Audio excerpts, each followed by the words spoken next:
Ya, puji nama Tuhan. Shalom saudara yang dikasihi oleh Tuhan, baik yang onsite maupun yang online. Saudara ya, anugerah yang Tuhan beri kepada kita sungguh besar saat kita bisa menerima lagi kebenaran firman-Nya, saudara. Saudara, mari kita lihat dalam Injil Lukas 24, kita baca ayat 36 sampai dengan 46. Saya ulang, Injil Lukas pasal 24 ya, dimulai ayat 36 sampai dengan 46. Untuk itu kita baca bergiliran beberapa ayat ini, saudara. Injil Lukas 24 ayat 36 sampai 46, saya baca ayat 36, saudara, 37 dan seterusnya. Dan sementara mereka bercakap-cakap tentang hal-hal itu, Yesus tiba-tiba berdiri di tengah-tengah mereka dan berkata kepada mereka, "Damai sejahtera bagi kamu." Saudara,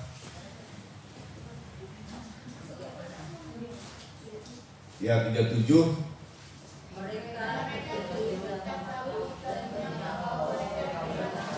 Akan tetapi ia berkata kepada mereka, "Mengapa kamu terkejut dan apa sebabnya timbul keraguan-raguan di dalam hati kamu?" Saudara, lihatlah tanganku dan kakiku, aku sendirilah ini, rawalah aku dan lihatlah, karena hantu tidak ada daging dan tulangnya, seperti yang kamu lihat ada. Sambil berkata demikian, ia memperlihatkan tangan dan kakinya kepada mereka. Pasal 1. Dan ketika mereka belum percaya karena kiranya masih heran, berkatalah ia kepada mereka, "Adakah padamu makanan di sini?" Lalu mereka memberikan kepadanya sepotong ikan goreng. Ia mengambilnya dan memakannya di depan mata mereka.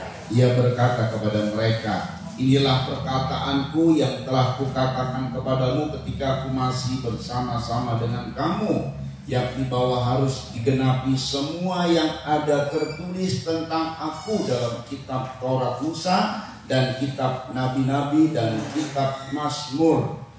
Lalu ia membuka pikiran mereka sehingga mereka mengerti kitab suci. Katanya kepada mereka, "Ada tertulis demikian, Mesias harus menderita dan bangkit dari antara orang mati pada hari yang ketiga." Amin. Saudara, ini adalah kebangkitan Tuhan. Dia menunjukkan tubuh kebangkitan selama 40 hari di dunia.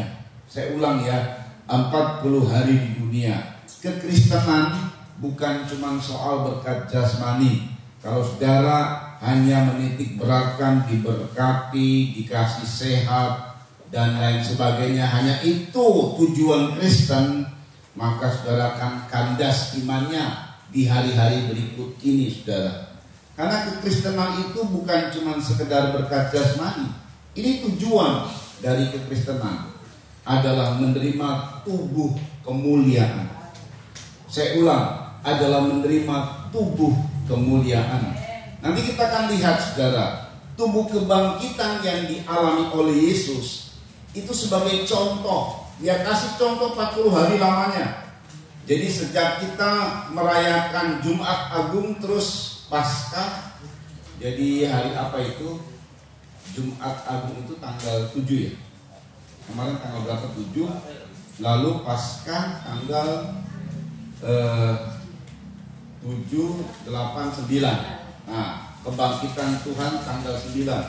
Kalau saudara hitung nanti sampai kenaikan itu 40 hari lamanya. Kalau saudara hitung dari tanggal 9 sampai nanti kenaikan 18 Mei ya. Kenaikan 18 Mei itu 40 hari lamanya. Jadi dia tunjukkan tubuh kebangkitan 40 hari lamanya sebagai contoh. Bahasa kerennya prototype, saudara ya, sebagai contoh yang nyata. Tubuh yang sempurna yang kita akan miliki. Nah, ini sasaran dari kekristenan. tidak ada dalam agama lain. Kekristenan akan alami tubuh kemuliaan dimulai dari nanti saat Tuhan datang. Selama 1000 tahun damai kita ada di dunia, memiliki tubuh kemuliaan. Yang lain masih mati, yang lain nanti akan dihukum. Dan disitulah kita menjadi raja-raja di bumi ini. Gak cuma setahun 2 tahun, 1000 tahun dalam keadaan damai sejahtera. Yesus Raja segala raja, dia bertahta di Yerusalem. Nah, kita nanti ditugaskan di mana sebagai raja, istilahnya yang gampang, nanti kita jadi ketua RTK, kalau kita istilah Indonesia ya, ketua RWK gitu kan ya. Karena ada manusia saudara, ada jutaan, ya bukan hanya jutaan, masih miliaran manusia ada di bumi ini. Setelah memang dihabiskan dahulu, lalu kemudian manusia berkembang biak lagi sampai kepada mungkin sampai miliaran. 1000 tahun loh. Wah, saudara, 1000 tahun. Jadi kalau kita dalam keadaan yang dimuliakan, nah tubuhnya kayak begini, saudara. Ini tubuh yang sungguh luar biasa. Yesus adalah yang sulung dulu. Kita baca 1 Korintus 15 ayat 20. Dia tunjukkan ini yang sulung, yang pertama. Setelah itu nanti kita dapat bagian. Tapi saat kedatangan Tuhan, tubuhnya sama dengan Yesus waktu dibangkitkan ini, saudara. Nanti kita lihat ya, 1 Korintus 15. Yuk kita baca ayat 20, cepat. Tetapi yang benar ialah bahwa Kristus telah dibangkitkan dari antara orang mati. Kristus telah dibangkitkan dari antara orang mati. Terus Sebagai yang sulung dari orang-orang yang telah meninggal. dalam Alkitab ada orang-orang yang mati dibangkitkan. Ada kisah orang mati dibangkitkan. Dalam perjanjian lama saja itu ada. Elisa dengan tulangnya, waktu pas ada orang mati dikubur, karena mereka takut sama gerombolan, mereka melempar itu mayat. Lalu mayat itu yang dilempar menyentuh tulang Elisa, bangkit dia, hidup lagi. Tapi kemudian setelah selesai dia mati lagi. Anak perempuan yang dibangkitkan oleh Tuhan dalam kisah pada saat Yesus hadir. Belum lagi Elia, ya Elia juga membangkitkan dari anak di janda Sarfat. Elisa membangkitkan anak perempuan Sunem. Jadi ada kebangkitan-kebangkitan, cuman beda dengan kebangkitan Yesus. Waktu dia bangkit, dia tidak mati lagi, karena tubuhnya sempurna. Kalau yang lain bangkit, dan yang terkenal kebangkitan siapa? Yang tersimpan 4 hari lamanya, Lazarus. Sudah mati dan tersimpan dikubur 4 hari, udah bau busuk. 4 hari kemudian Yesus hadir dan suruh membuka kubur Lazarus dan bangkit dia. Ini paling terkenal dalam pelayanan Yesus, saudara ya. Lazarus yang mati sudah 4 hari bangkit. Ini luar biasa. Tapi kemudian dia mati lagi. Sebab waktu dia bangkit ya dengan tubuh yang manusia yang kemudian bisa mati lagi. Tapi Yesus bangkitnya lain. Dia dengan tubuh kemuliaan. Ya, perhatikan, yuk dibaca. Sebab sama seperti maut datang karena satu orang manusia, Yaitu Adam. demikian juga kebangkitan orang mati dalam karena satu orang manusia. Itu Yesus, kebangkitan orang mati. Jadi satu orang menyebabkan manusia maut, mati. Dan satu orang itulah Yesus Kristus. Adam kedua istilahnya, menyebabkan adanya kebangkitan. Ayat 22. Karena sama seperti semua orang mati dalam persekutuan dengan Adam, Yaitu Adam pertama. Terus, demikian pula semua orang akan dihidupkan kembali dalam persekutuan dengan nah ini dengan persekutuan dengan Yesus akan hidup kembali. Tetapi dengan baik. 23, ya. Tapi tiap-tiap orang menurut urutannya. Tiap-tiap orang menurut urutannya. Terus, Kristus sebagai buah Kristus sebagai buah sulung dalam kebangkitannya. Terus, sesudah itu mereka yang menjadi miliknya pada waktu kedatangan. nah itu terjadi pada saat Yesus datang kali yang kedua. Nah, jadi saya ulang ini. Kekristenan bukan cuma berkat jasmani. Keliru besar kalau kita hanya menitik beratkan pada berkat jasmani. Banyak penabur, banyak diberkati. Betul, itu nggak usah digembar-gemborkan, karena kebenaran firman itu terjadi. Tinggal buktikan saja, tinggal lakukan saja, nanti terbukti. Saudara ya, jadi kekristenan tidak menitik beratkan pada hal-hal jasmani yang seperti itu, saudara. Kekristenan itu tujuan yang tidak dimiliki oleh orang lain, oleh ajaran lain adalah bahwa ada pengharapan besar bagi kita. Semua yang mati dalam Kristus dibangkitkan. Dan lebih dari itu, saudara, kebangkitan yang kita alami adalah kebangkitan dengan tubuh kemuliaan. Ini gak pernah ada. Dan setelah 1000 tahun damai, kita akan masuk surga selama-lamanya. Jadi sebenarnya tubuh kemuliaan ini sudah ada sebenarnya pada saat manusia sebelum jatuh dalam dosa. Cuma seperti sebuah teknologi, jadi tubuh kemuliaan ini lebih canggih, kira-kira begitu. Itu contoh yang pertama, Adam. Adam itu tubuhnya tubuh kemuliaan, saudara. Bukan tubuh yang seperti kita sekarang ini pada saat dia belum jatuh dalam dosa. Boleh dikatakan, saya bilang begini, kalau Adam tidak jatuh dalam dosa, maka kita semua dalam tubuh kemuliaan. Singkat ceritanya, gampangnya begini, saudara. Tubuh kemuliaan ini tubuh yang dia nggak pakai pakaian, tetapi ada pakaian ilahi. Itu salah satu contoh yang konkret dalam diri Adam ya. Dia tidak pakai pakaian, tapi terlihatnya itu adalah pakaian kemuliaan, cahaya. Jadi gampangnya ya, kalau kita ada orang yang suka nonton film Barbie itu ya, kalau khayalan-khayalan kan ya, itu pakaiannya bisa berubah-berubah dalam waktu yang gitu loh. Sesuai dengan kemauannya. Itu dahsyatnya. Tapi saya mau bilang bahwa Adam dalam tubuh kemuliaan pada saat dia belum jatuh dalam dosa, ini ribuan tahun lamanya nih. Tuhan perbaharui, Tuhan buat lebih canggih. Nah itu dia. Waktu Yesus ngalami tubuh kemuliaan, itu lebih canggih, itu generasi yang terupdate begitu, saudara. Luar biasa ini. Dia yang sulung, kita nanti dapat bagian. Oh, saya punya pengharapan besar. Makanya kedatangan Tuhan yang sudah tidak lama lagi ini yang terus kita nantikan. Dan kita menantinya dengan, kalau saya ya, supaya cepat Tuhan datang. Lo serius, saudara? Supaya cepat Tuhan datang. Karena ini pengharapan besar. Kita akan terima tubuh kemuliaan. Oh, dengan tubuh yang sekarang ini, saudara, usiaku yang sudah 57 tahun ini sudah, rasanya sebentar lelah gitu, saudara ya. Apalagi dengan adanya ya namanya manusia, karena dulunya nggak perhatikan baik-baik, adalah sedikit penyakit gula, saudara ya. Nah itu bentar, kadang-kadang pagi-pagi suka stres sendiri, saudara. Ya lihat, cek darah lagi gitu ya. Tapi harus dilakukan rutin, lalu dievaluasi seperti apa. Tapi begitu keadaannya, saudara. Pinggang kadang-kadang kalau banyak jalan sakit. Saya merindu tubuh kemuliaan ini yang gak alami sakit, gak perlu ini dan itu. Tubuh kemuliaan loh. Nah, saudara, sebenarnya begini. Tubuh ini, tubuh kemuliaan itu nanti ribuan tahun.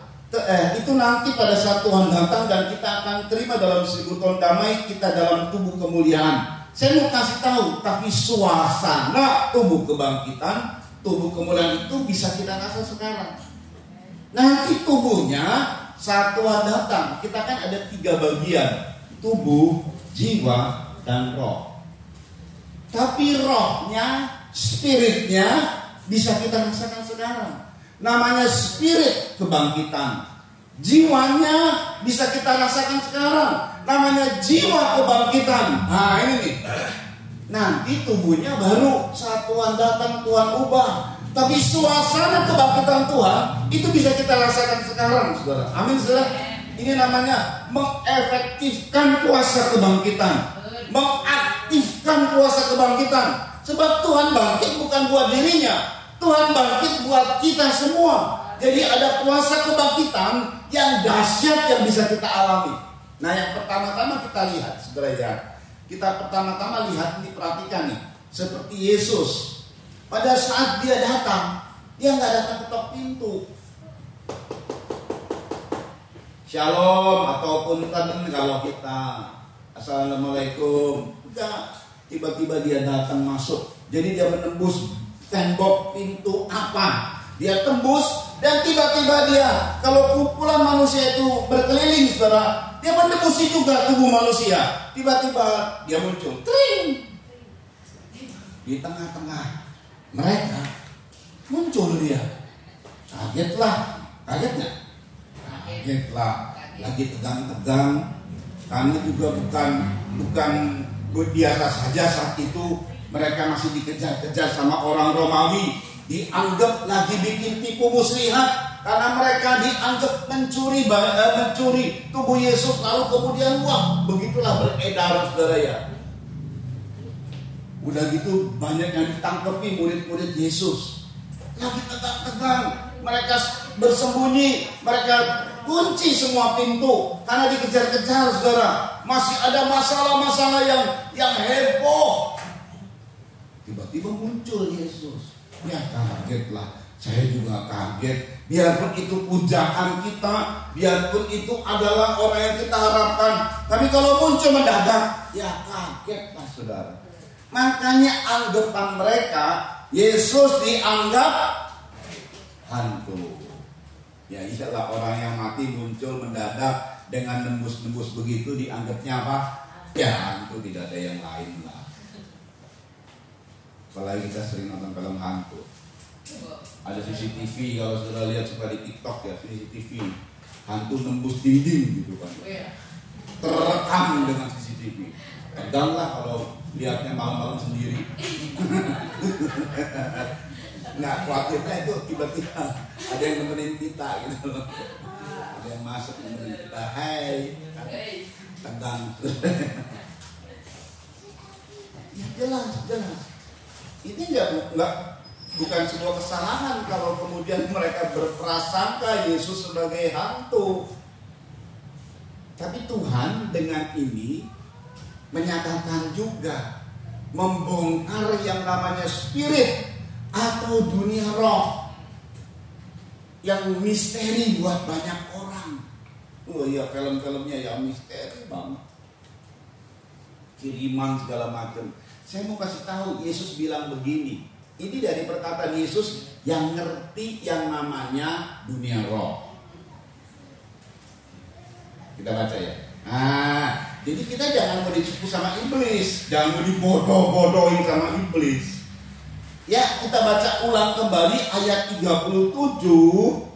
Saudara ya, ayat 37 kemudian 39 sampai 39. Sampai 40 ya. Yuk, mari dibaca Lukas 24 tadi. Mereka terkejut dan takut dan menyangka bahwa mereka melihat hantu. Mereka terkejut, takut bahwa mereka itu melihat hantu. Terus Akan tetapi ia berkata kepada mereka. Akan tetapi Yesus berkata kepada mereka, mari. Mengapa kamu terkejut? Mengapa kamu terkejut? Dan apa sebabnya timbul keraguan-keraguan di dalam hati Nah, kamu? terkejutnya mereka ini muncul ragu-ragu. Terus Lihat tanganku dan kakiku. lihat tanganku dan kakiku. Terus Aku sendirilah ini. aku sendirilah ini. Terus Rabalah aku dan lihatlah. nah, dia itu zat padat. Jadi kayak kita. Coba mami sini.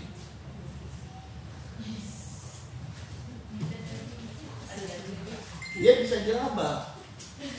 Nah, bisa diraba. Zat padat. Persis kayak saat saya meraba mami atau mami meraba saya. Zat padat dia.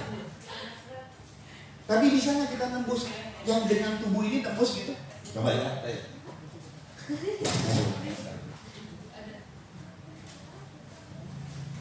Ya cukup, terima kasih. Ya diraba sama mereka, zat padat tuh. Lalu dibuktikan lagi sama Yesus. Yuk, Karena hantu tidak ada daging dan tulangnya. Ya, terus Seperti yang kamu lihat ada padaku. Sambil berkata demikian, ia memperlihatkan tangan dan kakinya kepada mereka. terus Dan ketika mereka belum percaya karena girangnya, iya, ini Dan belum masih percaya ada. karena girang tapi belum percaya, lucu ya. Sebetulnya ya bingung, heran, girang, tapi belum percaya dengan apa yang dilihat sama mereka. Ini benar kayak Yesus. Terus berkatalah ia kepada mereka, berkatalah ia kepada mereka, adakah padamu makanan di sini? ada padamu makanan? Terus Lalu mereka memberikan kepadanya sepotong ikan goreng. perhatikan. Ia mengambilnya dan memakannya di depan mata mereka. Nah, ini dia. Cukup saja. Jadi Yesus itu makannya di depan mata mereka. Makanya orang-orang kan bilang gini, aku ngelihat dengan mata kepalaku sendiri. Ya iya, jangan mata kepala orang lain. Ya ini istilah-istilah orang untuk menyatakan bahwa benar-benar kulihat dengan mata, dengan kasat mata. Jadi kuasa kebangkitan itu bukan teori, itu kenyataan. Kita ini ada dua hal, saudara. Satu adalah hal-hal lahiriah, yang satu adalah hal-hal yang rohani atau batiniah. Kadang-kadang orang berkata begini, saudara ya, kita harus percaya kepada Tuhan. Iya, percaya. Kita harus percaya Tuhan melakukan perbuatan ajaib, percaya. Tapi orang-orang kemudian bilang, tapi mana buktinya?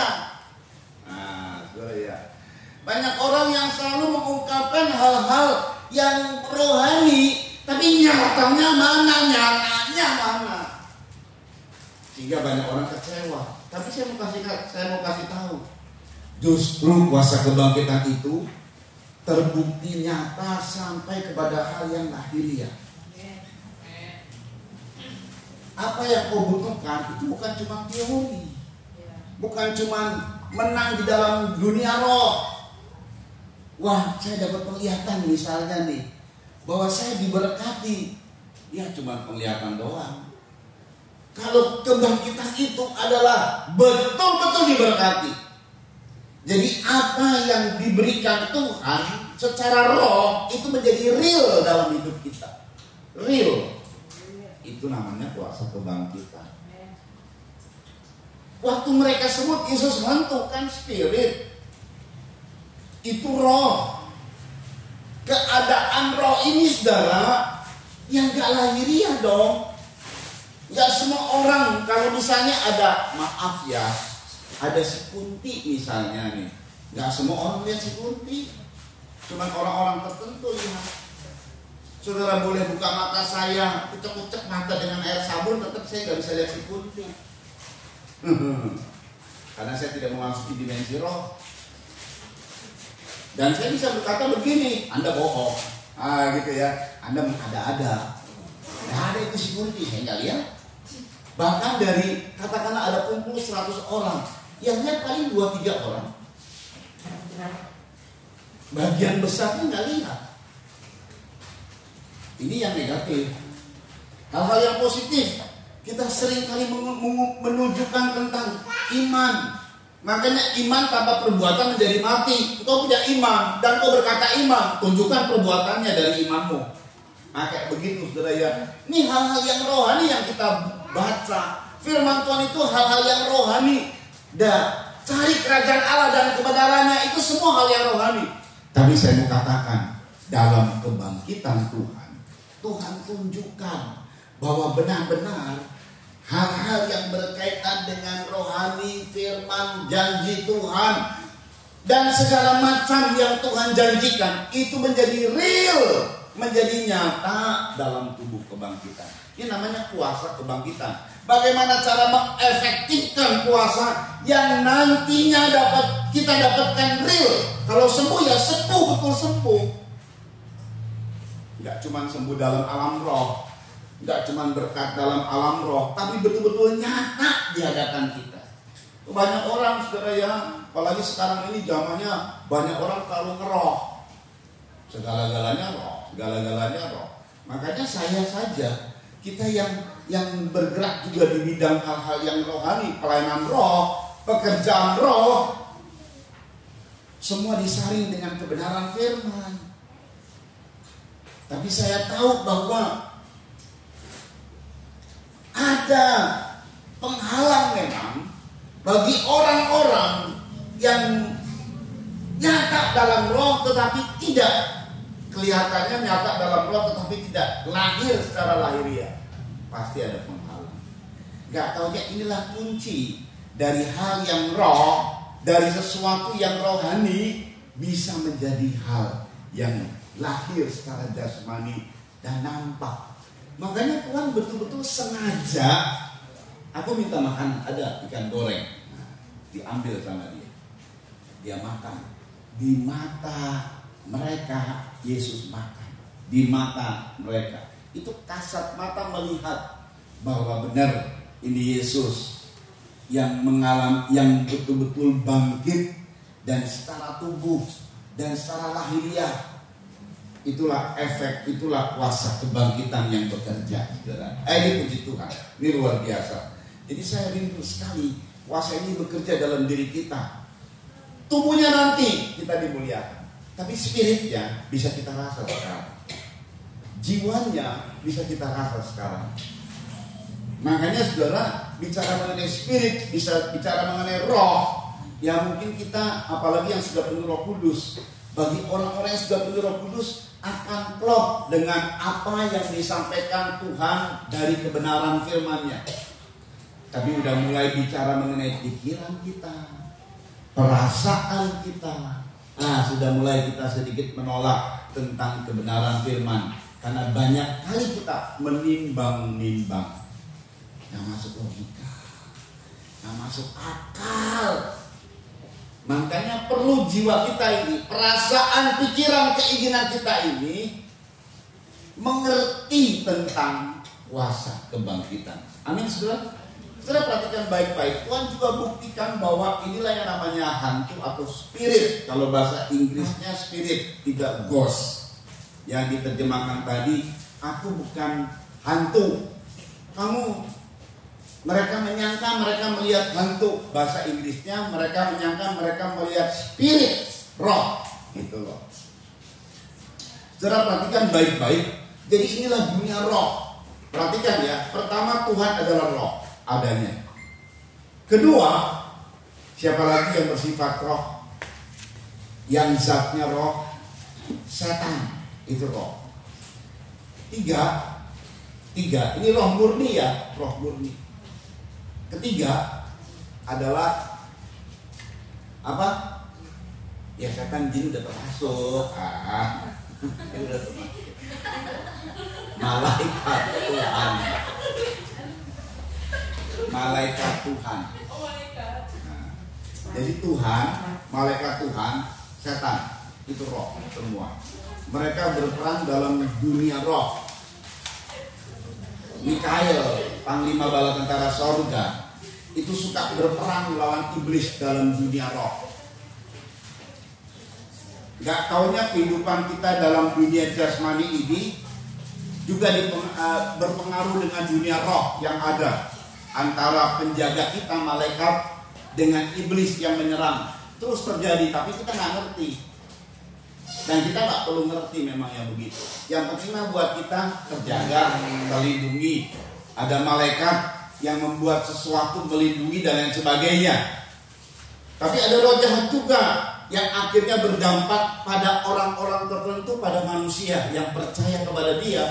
Berdampak entah ada kiriman, penyakit, lalu santet, lalu ada tuh berdampak, saudara. Saudara perhatikan baik-baik. Saya mau kasih tahu sama saudara bahwa dalam dunia roh dan kemudian juga kita, cuman kita tidak sepenuhnya roh. Justru roh adalah bagian dari kita. Kita adalah roh, jiwa, dan tubuh. Kalau kita hanya roh saja, maka kita jadi hantu memang. Spirit. Tubuhnya udah masuk kubur pasti. Kita ini tiga, nggak bisa roh saja malah. Yang kebanyakan dalam diri kita adalah tubuh, betul ya? Aktivitas tubuh, betul ya? bukan aktivitas roh kan, bukan aktivitas jiwa kan. Saya nggak ngerti rohmu bagaimana, saya nggak ngerti jiwamu itu adalah perasaan pikiranmu bagaimana, saya nggak ngerti. Cuma saya ngerti tubuhmu lagi duduk semuanya, lagi dengar firman. Ada yang matanya melotot sambil dengar baik, ada yang ngomong segala macam kayak begitu. Saya tahunya begitu. Tapi bicara mengenai pikiranmu nggak ngerti saya. Apa yang saudara pikirkan? Bicara mengenai perasaanmu nggak ngerti saya. Apa yang saudara rasakan? Tapi yang saya tahu tubuh saudara lagi duduk dan dengar firman Tuhan. Saya nggak ngerti orang-orang yang ikut online. Mereka duduk atau berdiri. Mereka dengarnya bagaimana, cara mendengar saya nggak ngerti. Karena nggak nampak dalam kasat mata saya. Yang onsite saja yang saya ngerti. Itulah batasan dari manusia yang ada pada tubuh. Saudara dengar baik. Inilah yang Tuhan ungkapkan mengenai roh. Roh itu tidak ada daging dan tulang. Sebaliknya tubuh kebangkitan itu ada daging dan tulang. Tubuh kita juga, nah ini bedanya tubuh kita dengan tubuh kebangkitan. Ada daging dan tulang dan darah. Daging, tulang, dan darah. Saudara tahu waktu mereka minta untuk, Tuhan bilang, ayo tunjukkan. Dia tunjukkan bekas paku. Tangan bekas paku. Tangannya bagaimana? Bolong. Kalau tangan saudara bolong bagaimana?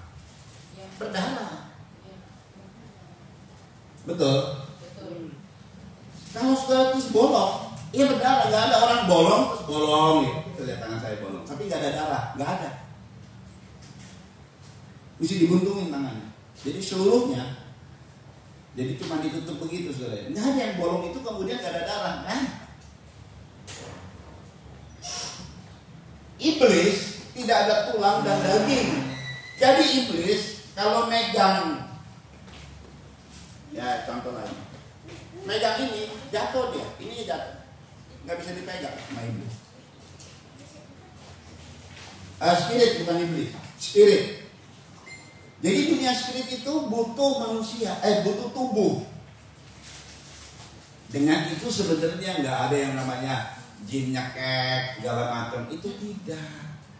Dia rasuki orang lalu bunuh orang itu karena si orang ini yang dirasuki. Itu yang nyatanya seperti itu sebenarnya. Kalau dia mengalami sesuatu, ya di dalam dimensi roh aja, dia cuma kerasukan kayak kerasukan gitu saudara. Sampai karena memang akhirnya kerasukan, nggak bisa makan, nggak bisa minum, matinya bukan karena dicekek, matinya karena nggak makan nggak minum loh, mati. Jadi itu keadaan dari roh jahat. Kalau Tuhan dan roh malaikat, makanya kalau malaikat ngobrol sama orang, khususnya yang nampak jelas dalam Alkitab, Gabriel, dia ngobrol sama Maria. Itu dalam tubuh. Dalam tubuh dia pakai tubuh. Saudara ya, tapi nggak pernah memang dalam Alkitab malaikat berkata begini, coba sekarang raba aku, kata malaikat. Enggak pernah. Dia cuma ngobrol aja, cuma bicara.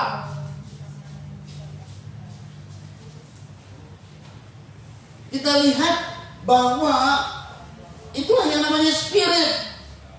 Itu yang namanya dunia roh. Jadi nggak perlu kita takut dengan spirit dari roh jahat. Dengan roh jahat, entah kiriman segala macam, nggak perlu kita takut. Dia cuma tingginya di hidupmu selihat doang. Apalagi kita anak-anaknya, saudara. Yang sangat menarik adalah, lihatlah tubuhku, rabalah aku, dan ada bekas lubang paku di tangan kanan, di tangan kiri, di kaki kanan, di kaki kiri, satu lagi di mana? Di lambung, bekas tombak. Jadi ada 5 yang dalam kebangkitan Tuhan masih dia tunjukkan luka. Ini menunjukkan bahwa sekalipun dia sudah bangkit dalam tubuh kemuliaan, Dia mau kasih tanda bahwa anugerah besar yang kita dapatkan adalah 5 luka ini, saudara. 5 luka yang Tuhan tunjukkan setelah dia bangkit. Dia bisa nggak perlu ada luka-luka, nggak perlu ada luka-luka. Cuma untuk menunjukkan bahwa itulah anugerah yang besar yang Tuhan kasih sama kita. 5 ya. Jadi makanya kalau ada angka 5 itu namanya angka anugerah. Itu angka Alkitab. Artinya anugerah. Tapi kan menarik, lubang pada tubuhnya tapi tidak berdarah. Nggak tahunya saudara ya, saya tidak tahu memang bahwa bagaimana sih tubuh Adam dan Hawa. Tapi yang pasti tubuh kemuliaan yang dipunyai Yesus ini katakanlah lebih canggih. Iya, lebih canggih. Dia berlubang tapi tidak berdarah.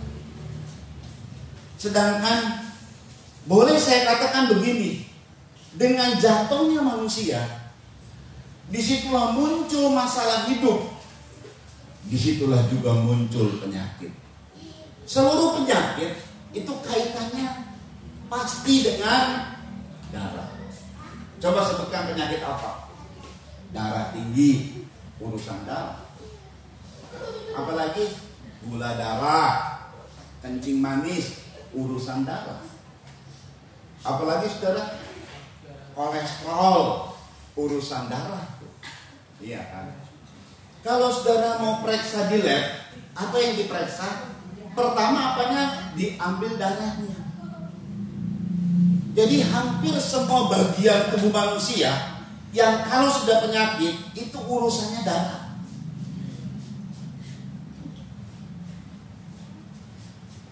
Ada orang kanker karena darahnya itu mengandung kanker. Semua kita itu darah kita ini saudara, ada sel yang kanker itu adalah sel yang liar. Setiap kita ini punya sel yang liar. Kalau dicetuskan dengan hal-hal yang menimbulkan kanker, dia semakin tinggi kankernya. Semakin liar dia, semakin terus merembet ke dalam tubuh bagian yang lain. Tapi kalau kita bisa kendalikan dengan cara pola makan sehat, ya dia nggak meningkat. Kayak begitu aja, saudara. Setiap kita yang namanya darah itu adalah sebuah sel hidup yang mengganti sel yang lama, dia hidup mengganti sel lama, terus begitu terus. Tapi kalau dia dipicu karena tingkat keliarannya tinggi, itu nanti bisa menjadi penyebab kanker. Kira-kira begitulah, saudara ya. Semuanya juga berasal dari darah. Jadi dengan kata lain, saudara ya, tubuh kebangkitan itu kita harus bisa rasakan. Termasuk juga tubuh kebangkitan itu mengerjakan segala kesembuhan. Karena tubuh itu nggak ada darah. Justru di darah itu yang berkaitan dengan nyawa atau jiwa, itu yang jatuh dalam diri kita. Roh kita bagus, tapi pada saat kita menerima firman di pikiran kita menolaknya. Kita menerima firman di perasaan kita menolaknya, kita mempertimbangkannya. Makanya satu hal yang Tuhan berikan kepada kita untuk kita bisa alami kuasa kebangkitan adalah, kita baca, ini yang luar biasa Tuhan buat. Dari segala hal, ini yang luar biasa Tuhan buat. Karena begini, saat dia bangkit dari antara orang mati, itu hanya penggenapan. Dia menggenapi seluruh kitab kita. Perhatikan ya ayat 44. Lukas 24 ayat 44. Yuk cepat yuk di sini yuk. Ia berkata kepada mereka. Inilah perkataanku yang telah kukatakan kepadamu ketika aku masih bersama-sama dengan kamu. Perhatikan. yakni bahwa harus digenapi semua yang ada tertulis tentang aku dalam kitab tertulis. Yakni harus digenapi semua yang ada tertulis tentang aku dalam kitab Taurat Musa 1 terus Dan kitab nabi-nabi. Kitab nabi-nabi 2 terus. Dan kitab Mazmur. Kitab Mazmur, kalau kita istilahkan perjanjian lama. Berapa banyak kitab perjanjian lama? Perjanjian lama berapa banyak? 39. Dari kitab Kejadian sampai kitab Maliaki. 39 itu orang-orang ahli Taurat aja bertahun-tahun belajarnya. Dari antara 39 kitab itu entah berapa pasal, berapa ayat segala tentang nubuatan Yesus itu mesti ditafsir, mesti diganti, mesti diapakan segala macam. Sampai sekarang saja orang masih bertanya-tanya. Sedangkan Yesus berkata bahwa seluruhnya harus digenapi. Jadi nggak taunya kebangkitan itu untuk menggenapi seluruh kitab nubuatan tentang Dia. Di pasal manakah, di kitab mana, kita nggak tahu. Mesti dipelajari, mesti pertama dibaca. Di zaman itu, saudara, kitab-kitab ini nggak ada pada murid-murid. Kitab-kitab ini adanya pada ahli Taurat dan orang Farisi. Merupakan gulungan-gulungan kitab. Nggak kayak kita, hampir setiap kita bisa punya Alkitab. Kalau misalnya nggak punya Alkitab, kita bisa pakai Alkitab elektronik. Semua handphone juga bisa download Alkitab elektronik. Bukan cuma orang Kristen, orang-orang siapapun juga boleh download dengan gratis. Nggak ditanya, Anda Kristen waktu mau download? Kan enggak kan? Mau download, mau Kristen, mau enggak, download aja Alkitab, dia bisa baca. Siapapun bisa baca Alkitab. Tapi dulu nggak begitu. Bayangkan ya, mungkin dia baca belum. Tapi disinilah hebatnya. Untuk mempelajari kitab-kitab itu tahunan. Orang-orang katakan Siena sebagai anak teologi, dia harus itu pelajarannya perjanjian baru, perjanjian lama, pendeknya kitab-kitab. Hari-hari dia pelajaran itu, saudara. Berapa tahun lamanya? 4 tahun. Nanti kalau ditambah S2 2 tahun lagi, itu S2. S3 nggak tahu. Jadi nggak tahu belajar itu saja yang 4 tahun, nggak semua dipelajari. Masih kurang, makanya ada S2, S3. Teologi tuh. Ini kita segini tebal. Lalu murid-murid suruh belajar. Kita teruskan. Perhatikan 45. Lalu ia membuka pikiran mereka. Ini kuasa kebangkitan dahsyatnya. Terus. Sehingga mereka mengerti kitab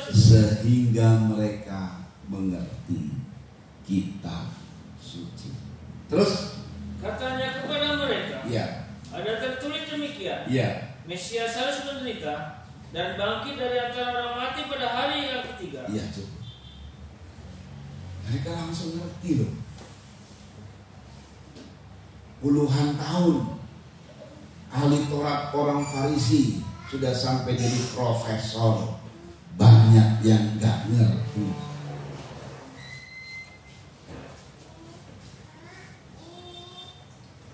Puluhan tahun mempelajari kitab Taurat. Ada 3 kali itu.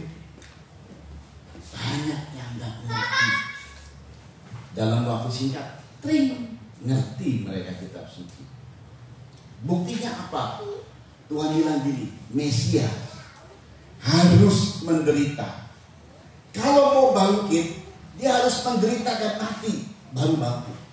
Tidak ada kebangkitan tanpa kematian, tanpa penderitaan, tidak ada. Langsung ngerti mereka. Sudah tahu, pengertian mereka itu mendatangkan mereka melakukan firman. Sejak saat itu mereka berani menderita bagi Kristus. Tadinya memang nggak berani. Sebelum mereka mengerti firman, Tuhan sudah ngomong 3 kali. Tuhan ngomong, nanti anak manusia akan diserahkan kepada ahli Taurat dan orang Farisi, imam-imam kepala, kemudian mati disalib dan 3 hari kemudian bangkit. Nggak ngerti, mereka nggak ngerti. 3-4 kali Tuhan ngomong loh, nggak ngerti. Pada saat mereka di Taman Getsemani, mereka takut, kabur semua, kabur kocar kacir semua. Tapi sejak saat itu Petrus berani menyatakan diri.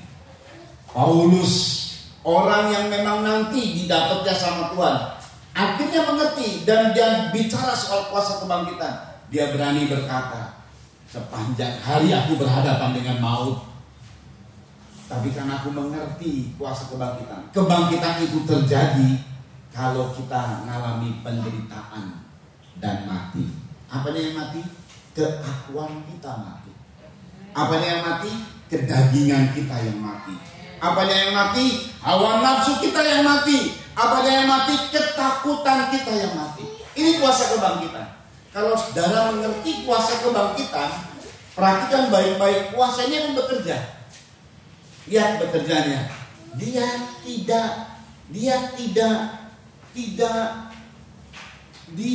tidak dibatasi oleh tembok nih, oleh ruang. Tidak.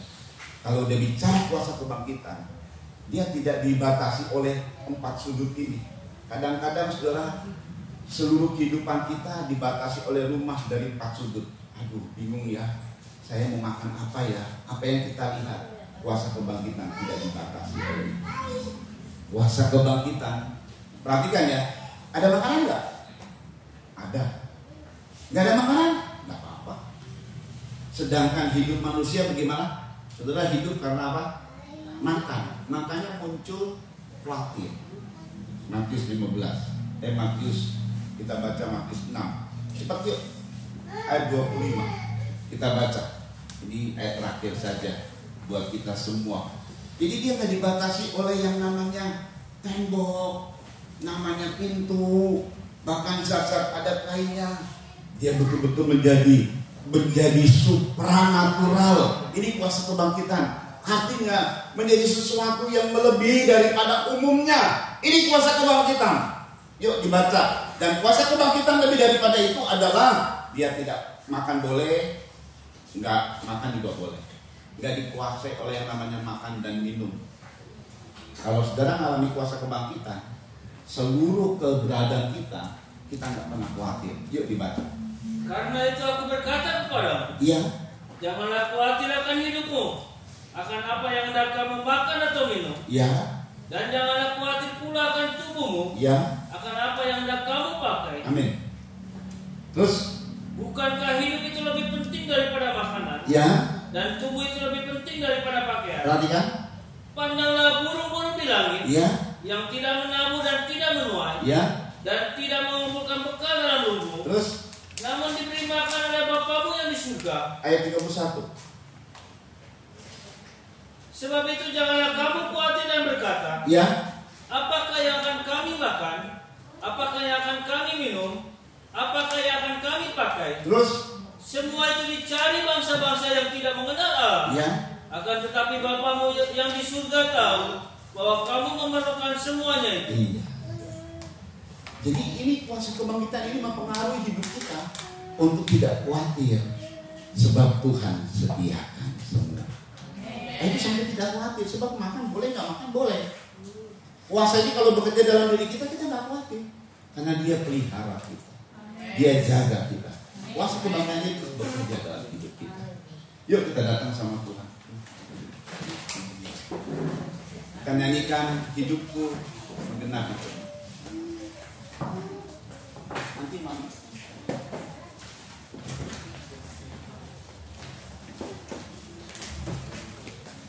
Puji Tuhan, firman Tuhan menjadi hidup dalam setiap kita. Amin.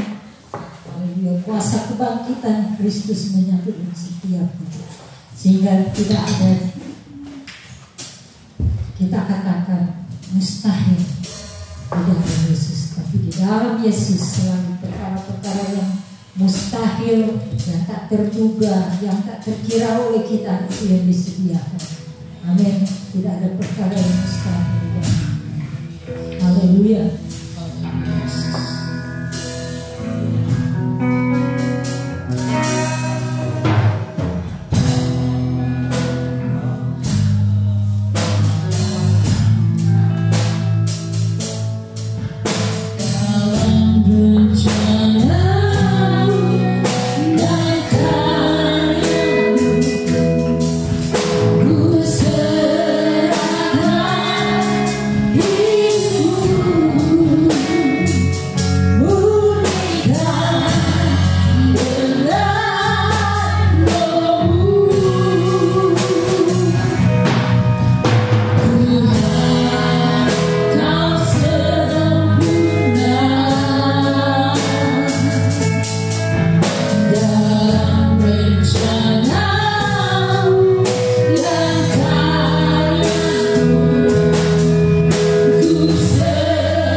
dan biar itu berlaku atas kami Tuhan, baik kami yang ibadah online maupun onsite.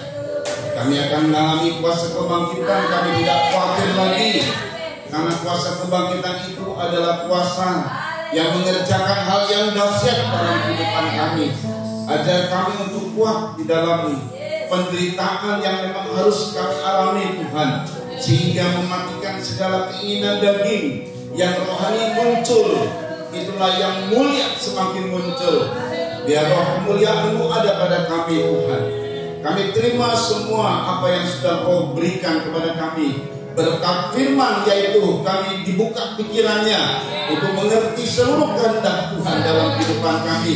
Kami melakukan kehendak-Mu dan kami akan melihat kuasa kebangkitan dalam hidup kami semakin nyata dalam diri kami. Dan nama Tuhan dipermuliakan lewat kami semua. Terima kasih Bapak yang baik, berkati semua yang hadir, baik jemaat online maupun onsite Tuhan. Berkati Tuhan Yesus mereka yang tidak hadir karena mungkin liburan dan lain sebagainya. Tuhan berkati mereka di mana mereka berada. Tuhan juga tolong untuk mereka yang sakit, Tuhan sembuhkan dengan sempurna. Terima kasih yang susah Kau hiburkan, dalam percobaan Kau berikan kemenangan. Terima kasih Bapak yang baik, dan keluarga di sini yang telah menyediakan tempat ibadah berkati, keluarga yang menyediakan pastori berkati, Kecamatan Padayan berkati, Kabupaten Subang, Provinsi Jawa Barat berkati, Tuhan Indonesia yang kami cintai berkati. Presiden kami Pak Jokowi dan Pak Ma'ruf Amin diberkati dengan kekuatan kesehatan untuk menunaikan tugas sampai 2024. Pemilu 2024 Tuhan berkati dengan kondusif dan aman. Dan mari Tuhan Kau pilih dari presiden kami sesuai dengan kehendak-Mu untuk memimpin negara ini ke 5 tahun ke depan. Nama Tuhan dipermuliakan. Terima kasih Bapak yang baik buat segala sesuatu. Dan selesai dari semua, kalau kami kembali ke rumah masing-masing, sampaikan dengan selamat, dengan tidak kekurangan sesuatu apapun. Kembalikan pada hari-hari ibadah yang sudah ditetapkan. Mari angkat dua tangan dan terima berkat dari Tuhan. Saudara-saudara yang dikasih oleh Tuhan, terimalah anugerah cinta kasih sayang dari Bapa yang sungguh sangat mengasihimu, kasih karunia lewat kuasa pendamaian korban Kristus, serta pimpinan kekuatan kuasa Roh Kudus menjadi milikmu saudara-saudara, dari sekarang ini sampai Tuhan Yesus datang kali yang kedua, bahkan sampai selama-lamanya. Dalam nama Tuhan Yesus Kristus kami alaskan doa dan permohonan ini, dan kami percaya kuasa-Mu bekerja pada setiap kami semua. Haleluya. Haleluya.